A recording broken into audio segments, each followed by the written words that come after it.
Well, I understand. Do you think I'm a square? Are you kidding?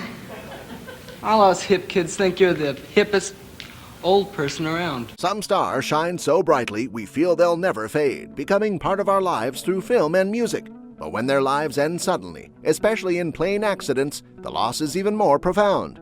Today, we remember actors whose final journey ended in flight, honoring the memories they left behind. Audie Murphy, 1925 to 1971. Before the cameras ever found him, Audie Murphy was already a hero. One of the most decorated American soldiers of World War II, he earned the Medal of Honor and became a symbol of quiet bravery. When he returned home, Hollywood came calling, and Murphy hesitantly stepped into a new kind of spotlight.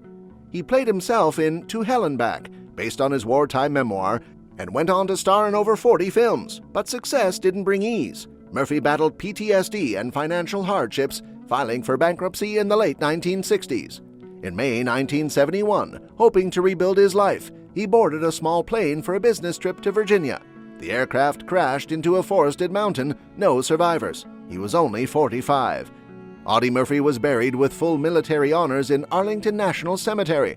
Though remembered on screen, his greatest role was the one he never sought, a soldier whose courage carried beyond the battlefield. Leslie Howard, 1893 to 1943.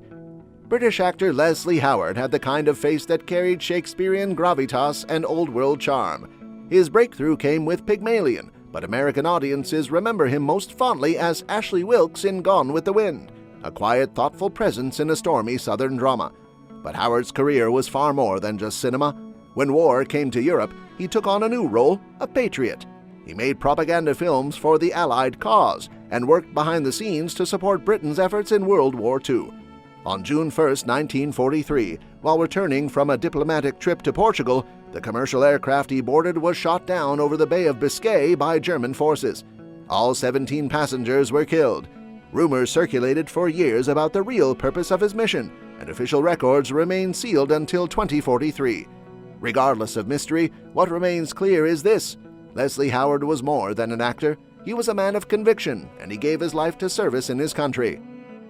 Carole Lombard, 1908 to 1942. Carole Lombard wasn't just glamorous, she was electric. Known for her quick wit and impeccable timing, she lit up the screen in screwball comedies of the 1930s, such as My Man Godfrey, for which she earned an Oscar nomination. But behind the camera, she was just as admired, gracious, generous, and fiercely devoted to those she loved. In 1939, she married Clark Gable, and together they became one of Hollywood's most beloved couples. When World War II broke out, Carole volunteered to promote war bonds. In January 1942, after a successful fundraising tour in Indiana, she was offered the option of returning home by train. Impatient to get back to Gable, she insisted on flying. The plane, a DC-3, struck a mountain near Las Vegas, its navigation hindered by blackout precautions against possible Japanese attacks. Carole was just 33. Her mother and MGM publicist Otto Winkler were also on board. Clark Gable never fully recovered. Though he remarried later in life, he requested to be buried beside her, and so he was, their final resting place a quiet testament to a love story that ended far too soon. Pedro Infante, 1917 to 1957. In Mexico, Pedro Infante wasn't just a movie star, he was the movie star. With his boyish grin, strong voice, and undeniable charisma, he became a symbol of national pride.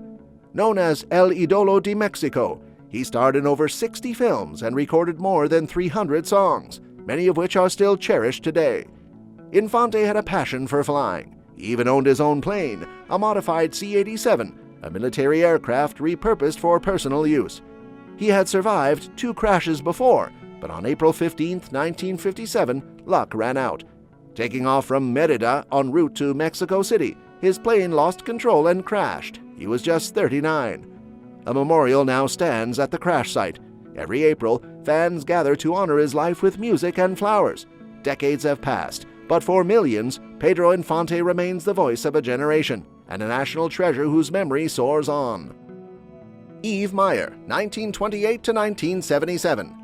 Eve Meyer may be best known as a muse of cult filmmaker Russ Meyer, but she was also a producer in her own right, smart, business-minded, and ahead of her time.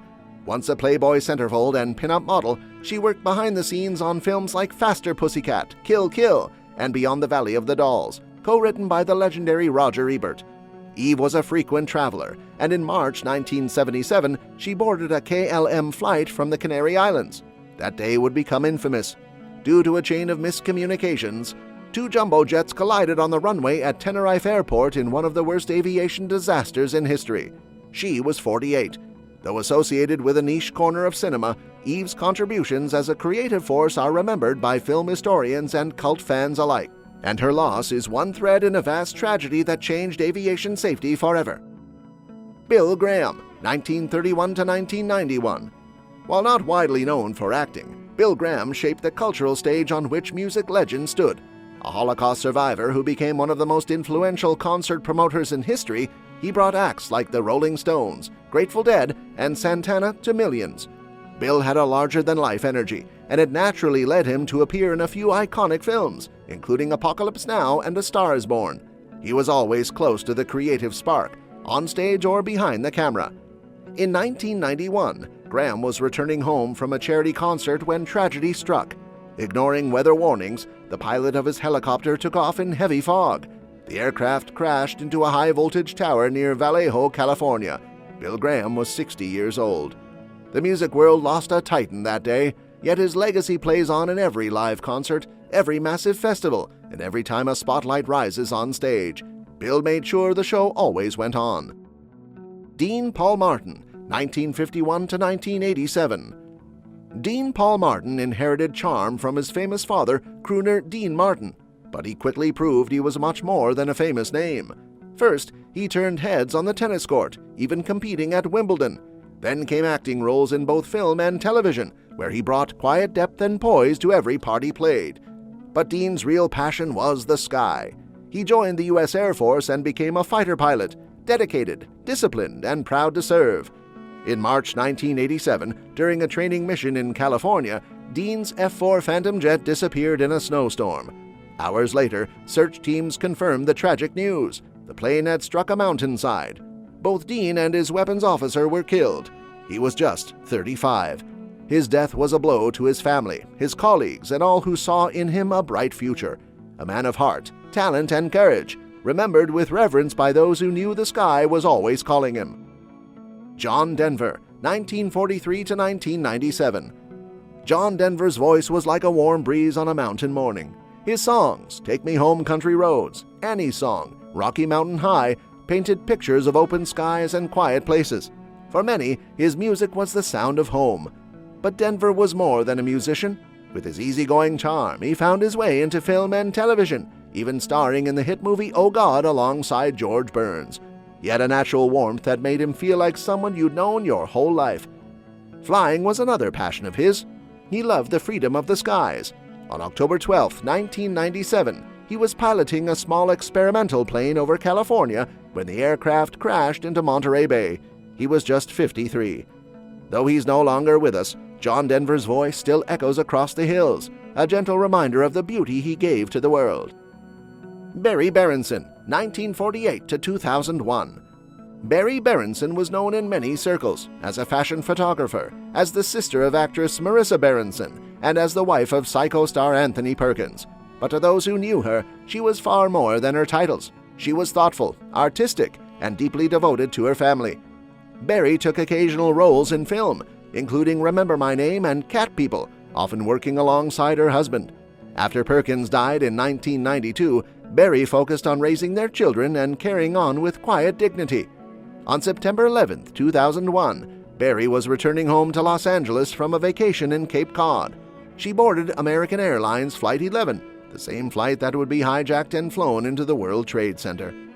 In the years that followed, friends remembered her not just for the tragedy, but for her spirit. One called her the personification of unconditional love. Today, her memory lives on through her photography, her sons, and the kindness she shared with the world. Though their time was short, their legacy lives on in every film, every song, every memory. Gone from the world but never forgotten. Subscribe to honor more stories from Hollywood's past.